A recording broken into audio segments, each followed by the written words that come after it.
All right. Welcome to the Rise Up podcast. I'm your host, Jonah Mitchell. And on this show, I do my best to help simplify everything that goes into the weight loss process, improving your body composition, improving your relationship with your food, and especially yourself, so that you can realize that this process doesn't have to be as hard as we oftentimes make it, help you rise up to your potential, and most importantly, get out of your own goddamn way, because this is very difficult.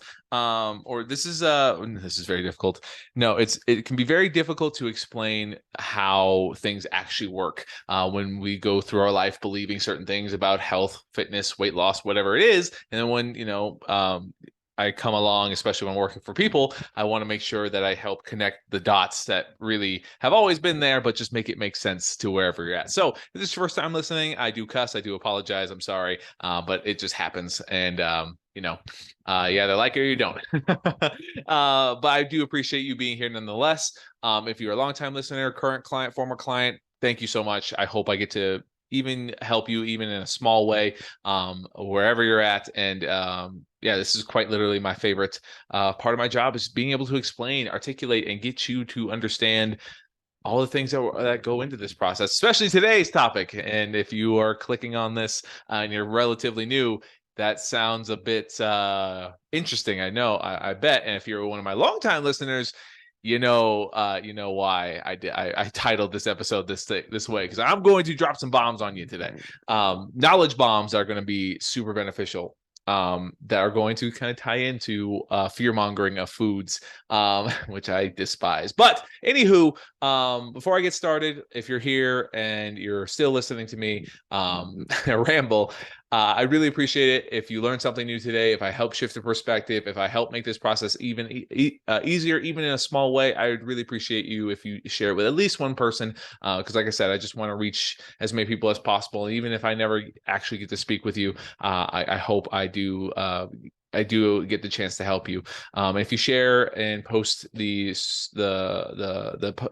episode on the internet, I appreciate if you tag me. I love being able to connect with you.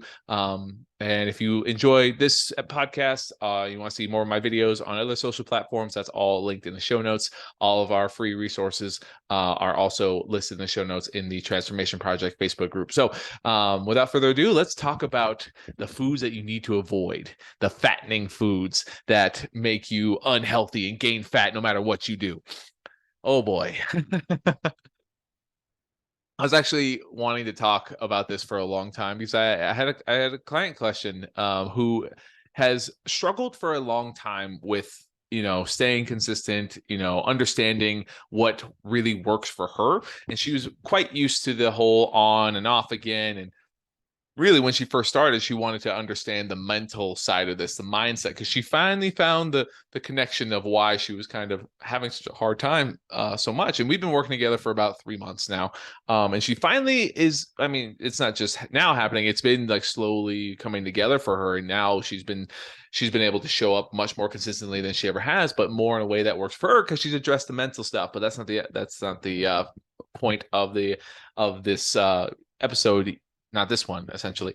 But she was having a conversation with friends and family, and she noticed the words people use, and the fear a lot of people have around food, because she now sees it in her, and she saw it, or she's able to recognize the same words that she used to use. And now she doesn't kind of go down the same rabbit hole, she has much more awareness. She's starting to notice how often, like, people that we're around kind of have these really strange beliefs about food. But again, they're not strange to the majority of us, because we've all heard them, right? Sugar makes you fat, carbs make you fat, right? There's insert any food that is unhealthy for you, technically, or quote unquote unhealthy for you, right? And it's been fear mongered. And a lot of people who struggle with their weight, with their goals, they tend to believe these things. And when I come along and I tell them, hey, this process can be a lot easier than you're making it, and you can literally eat whatever you want and lose weight, you just have to understand where it fits,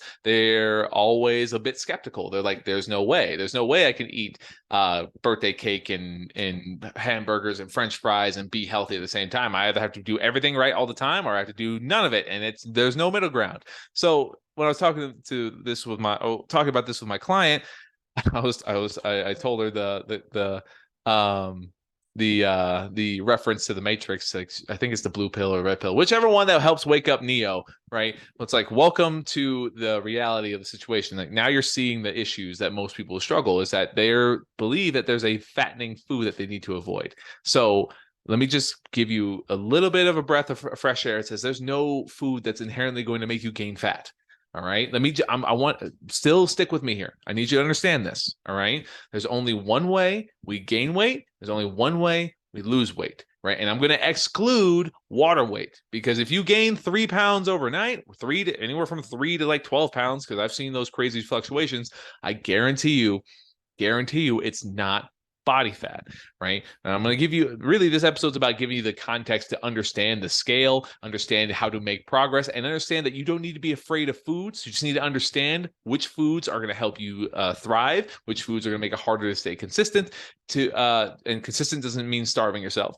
Consistency is the main thing here. But again, the only way we lose weight is to be in a calorie deficit. The only way to gain weight is to be in a calorie surplus, right? Excluding water weight, because we can drop a lot of water weight. We can gain a lot of water weight pretty quickly, right?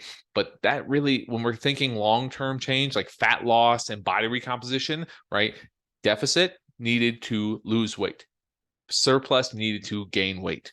All right. Body recomposition can go positively or negatively, right? And the gaining body fat is a body recomposition. So now, even though you may have heard sugar makes you fat, carbs makes you fat, right?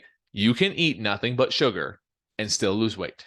And people, again, don't believe that.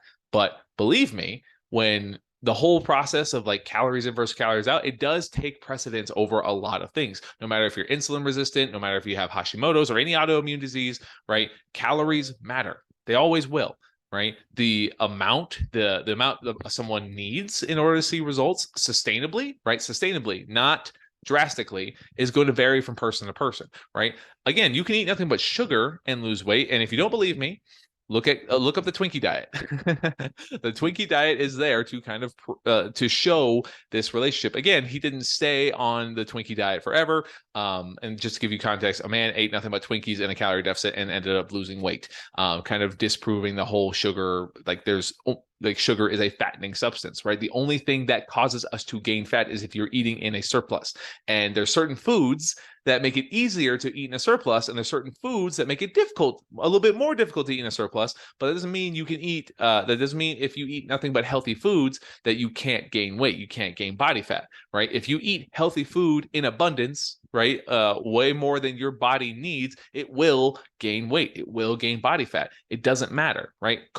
Calories in versus calories out is very, very important, right? Quality of the calories matter, right? But overall, consistency in a way that works for us is what we're trying to establish here. So there's no fattening food that you need to truly avoid, right? So the whole episode's over. No, I want you to actually understand how this process works, right? Because if you're someone who is having a hard time kind of grasping that, it's like you can actually live a middle ground where you can have foods that are considered unhealthy or who people consider fattening in a way that actually doesn't ruin your relationship with your food and get you stuck in that headspace of I can't have it, I can't have it, I can't have it. So all you're doing is thinking about it. And then the second you do have it, you go overboard and you feel guilty, frustrated, annoyed. And if you're listening to this, and that's exactly what happens to you, this is why I'm making this episode, right? I'm trying to give you the understanding to see how to live the middle ground that is necessary to not only to see physical results in the short term, but more importantly, sustain them, right? Everyone tries to lose weight quickly. Again, fast weight loss is not always bad, right? If you do it in a way that is truly benefiting your life, right? You don't feel miserable while you're doing it. But if you're doing it through deprivation, avoiding foods that you think are bad, and if you have this like I'm good or bad mentality all the time, and even if you have a really tough relationship with the foods, right?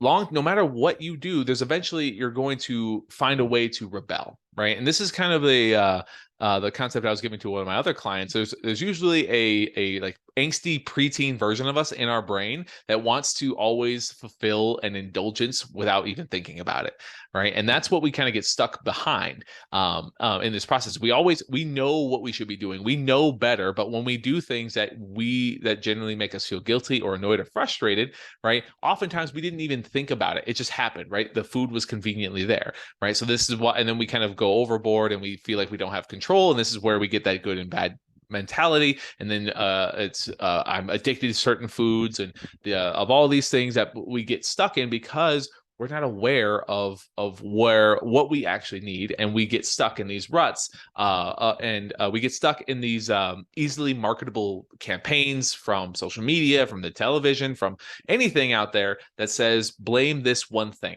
Blame this food, blame this thing. This is bad for you, right? And it's not only that, it's the people we're around, it's our friends, it's our family members who are also struggling, right? Maybe you had a family member, a parent, or both parents who genuinely had no idea how to, who genuinely struggled with their health their entire life, and they gave you their beliefs about their food, and you've been carrying that your whole life, and now you have this tough time understanding or understanding how to even live a life where you can be happy and healthy at the same time, right? It's not an either or scenario. We need to understand where all foods fit. You can have literally anything you want, right? So when I say that, right, what I'm working on helping my client understand is that your food choices should be made in a way that's going to help you feel the way that you want to feel. And usually this comes from identifying if you feel shitty. Is your bloating always off? Is your energy always down? Are you super lethargic like halfway through the day? Are you having terrible sleep? Are you having poor digestion? All of those are signs that there's improvements that can be made, right? And they could be food choices, they could be activity choices, they could be hydration choices, right? There's a lot of ways to make progress without necessarily having to see, without the scale going in the right direction. Because if we can get you to understand what food genuinely works for you and what foods don't, what perpetuate the bad feelings that you're experiencing, right? Or I don't want to say bad, the suboptimal feelings of poor digestion, low energy, poor sleep, dehydrated all the time, like all those things that just make us don't feel like ourselves, right? If we can pay attention to if there are any foods that are in our current diet that do that, or at least have a correlation to it, then we have a reason to say, okay, maybe this food, the way I'm consuming it in this fashion, doesn't work for what I'm trying to accomplish, right? This is about just, again, weighing the pros and cons. I don't need everything to change all at once. I just need you to pay attention to how you currently feel,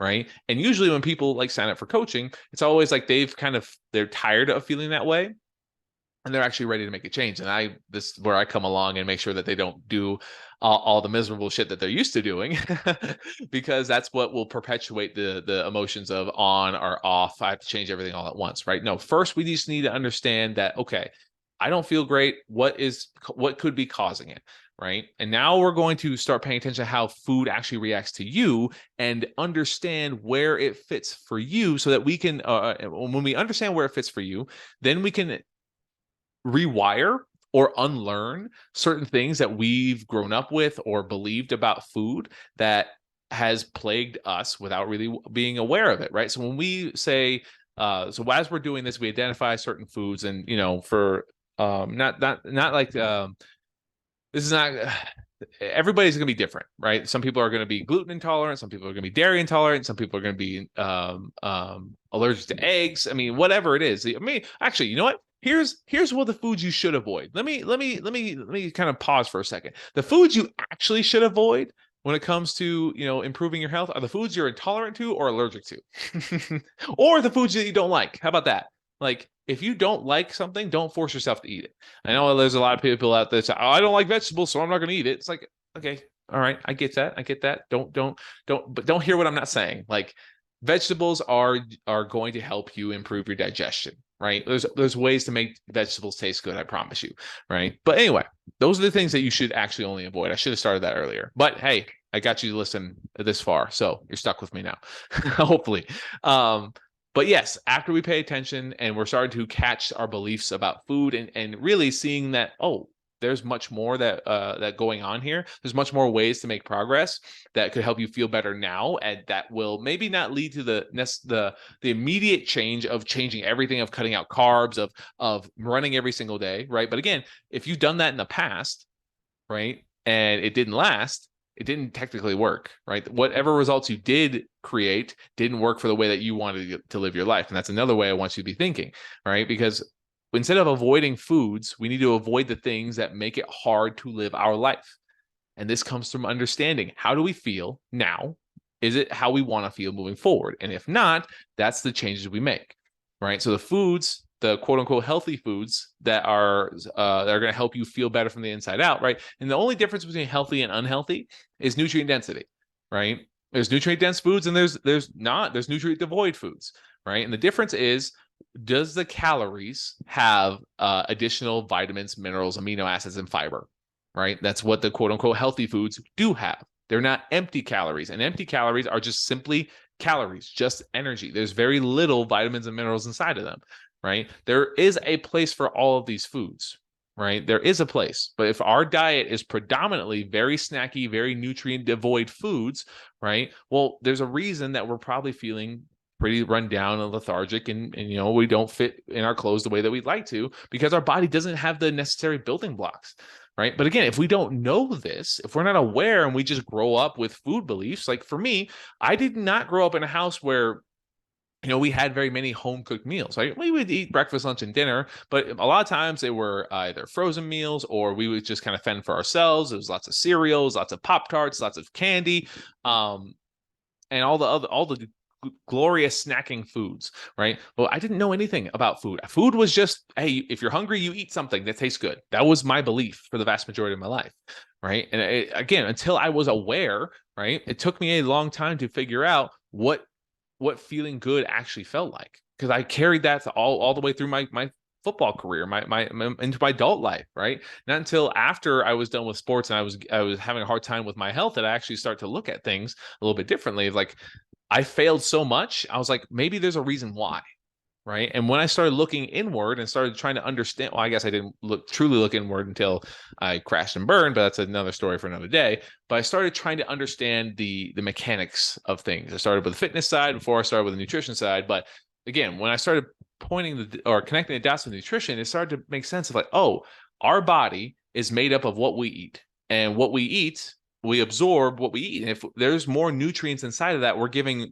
our metabolic functions, our hormonal functions, our digestive functions, the building blocks needed to just support a sustainable lifestyle, right? Our body can operate without all those things, right? And many of us are used to that, right? But when we are devoid of those nutrients more often, most of the time, right, then this is where we feel run down and we don't feel like ourselves. And this is what I'm trying to really drill into you right now.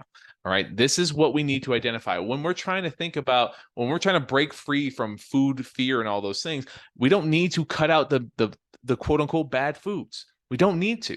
We just need to look at the ratio, right? And that's why I'm trying to help you understand the difference, right? Eating healthy does not mean you need to eat chicken, rice, and broccoli all the time, or you always have to eat the salad at the restaurant. It's like, no, can we improve our ratios, right? So again, it starts from understanding where we're currently at, how we're currently feeling, and then what adjustments can we make? How can we improve the ratio? That's one, going to help us feel better and lead to our weight loss goals, but allow us to find the wiggle room to live our life at the same time without fear, without having to look for the next thing that says avoid this to lose weight. Fear around this, so that you feel guilty and annoyed with yourself, and anytime you veer off and you quote unquote mess up, right? I say quote unquote because these are all things that like we need to question, right? There's nothing about again, if we just grow up accepting information, it's very easy to make this process much more difficult than it needs to be. So like I said, when we're identifying these things and seeing if what we're doing is actually helping us feel better or helping us feel worse, right? And we're questioning our thoughts, we're addressing the things that we've been told.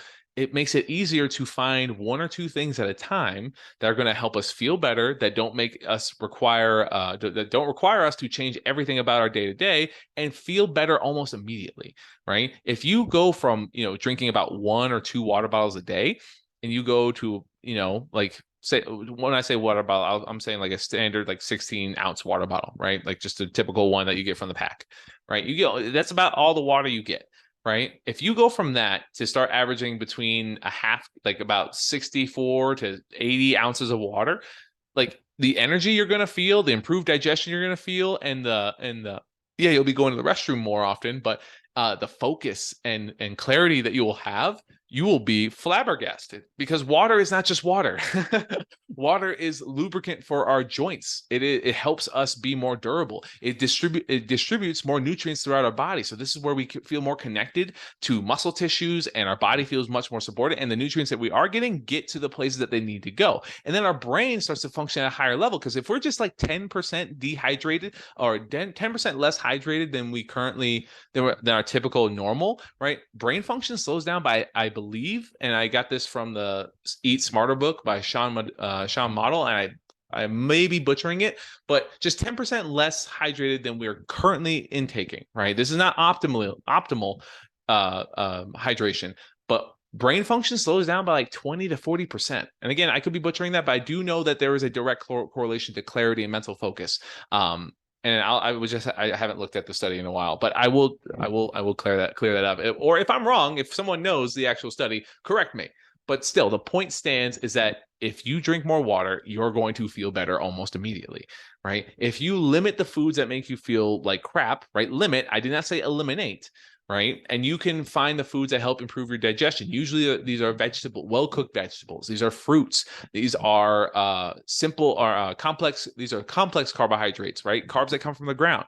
Rice, quinoa, couscous, beans, right? Because they're nutrient dense. They have fiber, they have vitamins, they have minerals, proteins, right? If you drastically increase protein, like if you go from like 50 grams a day to like 120 grams or like 150 grams, your body's digestion is not going to be like very optimal, but over time it's going to get used to breaking down that much protein, and then your digestion will get a lot better. But I started with those other foods first, because they're a little bit easier on our digestion, right? And when we start noticing, oh, these foods help me feel better, I don't feel as hungry when I prioritize those foods as often. I don't feel as lethargic when I prioritize those foods as often. I don't feel as much bloating or indigestion, right? Again, we're giving ourselves the actual understanding of what we need, right? You're learning what to limit for yourself, right? There's no universal thing that everyone needs to avoid, right? If we do that, I mean, there's a lot of zealots out there that are probably going to listen, that may hear this episode and be like, "How dare you?" There's definitely unhealthy foods, and yes, yeah, technically you're not wrong, right? There are people out there that will have health conditions that dictate maybe they should avoid those nutrient devoid foods, right? I'm not talking about. Again, there will always be exceptions, but for the vast majority of people that I've worked with and people out there who just generally don't understand how to understand what their body's asking for or what their body's telling them, right? We need to limit the thing that makes this a lot harder than it needs to be, and our beliefs that aren't actually helping, our beliefs that are perpetuating relationships and behaviors with food that make it harder to do the number one thing needed to see results, and stay consistent. If we don't understand how we feel, right, but we always just assume based off of secondhand information from people, from friends, from family, from the internet that we don't fucking know, and they don't know anything about us, then it's really hard to actually find what works for us. We always do the things, and we always believe that losing weight and being healthier is a lot hard, or is a lot harder than it is, because we keep doing things that make us feel worse. Yeah, we may see results on the scale, but now we're scared of carbs, and we're scared of fat, now we're scared of sugar, whatever it is, right? We're scared of not tracking calories. We're scared of regaining all the weight because we don't understand what we need. And I want you to know the only things that you need to truly eliminate from your diet are the foods that you're allergic to, intolerant to, you don't like. But again, give yourself perspective, right? And the ones that you want to limit are the ones that make you that influence how you feel. And if those feelings are influence the negative feelings that you feel, right? If you feel a really big crash, why? If your digestion sucks all the time, if you're not having consistent bowel movements all the time, why? Right? And here's the step process. All right. Here's a step-by-step process I give to my clients, right? We start with one thing. We start with either adding a protein to each to one meal or a color to one meal, right? That's it. I don't immediately go and say cut all this out of your diet. I don't. I don't want that, because I want you to build awareness to the choices you're currently making and how the new choices that you make adjust and improve, right? And when you do that, right, we slowly improve the quality of our food and we feel better more consistently. Then we build a routine that will allow us to fall back on something instead of doing something that's super difficult all the time, right? You can build something that's actually sustainable for you, right? Most people don't understand that when you're trying to lose weight, you have to live in the house that you build.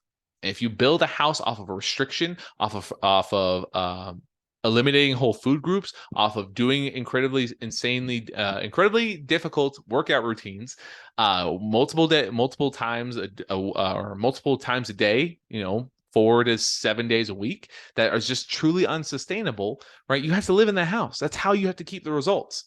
And most people, they hate living in that house because it's not comfy. It's miserable. The doors don't fit right. The roof is slanted and the shingles are falling off. It's cold. It's always just a constant draft. You can't get comfy. And this is why we always want to find that out. And this is why we always feel like, well, why even try? Because it's not better than being uncomfortable in my skin and being unhappy. At least I get to enjoy eating more often, right? When I don't do that, but you don't have to make this miserable. Start simple. Start very, very simple, right? And this episode is really only aimed to help you shift the thoughts right now, to get you to look at this process a little bit differently and stop looking for something to avoid. Start looking for something to add into your diet. What can you add into your diet that's going to help you feel better? And that, if you go that way, naturally over time, you add one color to each of your meals. You add protein to each of your meals, right? It doesn't have to be all at once, right? It could just be one meal at a time, right? You add extra glass of water throughout the day, right? You add an additional source of fiber, right? You add a fruit, right? Whatever it is, right? If you do that, you're going to notice how much better you can feel without guilting or fearing food. All right. And then when you do that consistently and you like the way that you feel, you're going to want to keep making those choices. And then when you want to keep making those choices, you make it easier to do the number one thing needed to see results. You make it easier to stay consistent. You make it easier to stay in a calorie deficit. Calorie deficit doesn't mean eat as little as possible. It honestly means eat as much food as possible for you and still lose weight, and find the, one or two evenings a week that you can enjoy food with friends, with family, with your spouse. It's not about being restrictive. It's about living the life that you want based on how you want to feel. And if you're always feeling miserable, there's a reason why. And if you've always struggled with losing weight, it's been so difficult, there's a reason why. Like I was telling you my story in the beginning, part of my story in the beginning, I never understood anything that I was doing. I just did it. I just worked out because I thought that was good for me. I just kept eating because I thought that was good for me, right? When I wanted to lose weight, I just kept cutting calories because I thought it was good for me. I kept increasing movement because I thought it was good for me. I didn't actually understand this. And when I started to shed the light on how things actually worked, I was able to see what works for me and then build something sustainable. And that's all I do for my clients. What works for them. I know a lot about fitness and nutrition, but I don't know what it's like to live in your body. You're the one who has to tell me what you want so that I can guide you on the path to give you the knowledge that works for you. It's not just do this black and white answer. Health and fitness is very, very gray, and each of our shades of gray are going to be different. So I hope this made sense. I hope this kind of starts to shed the light on the foods that you should be avoiding, or at least broke the myth. And maybe that's what I'm probably going to do a myth episode, all the myths in the health and fitness industry and what they actually mean. That's probably this episode's the gateway to that one. So as always, I really appreciate you listening. If you made it to this far, thank you so much. If you share this episode with at least one person, I greatly appreciate it. I hope you learned something today, and I hope to see you on the next one. So thank you so much. Have a wonderful rest of your day, and see you later.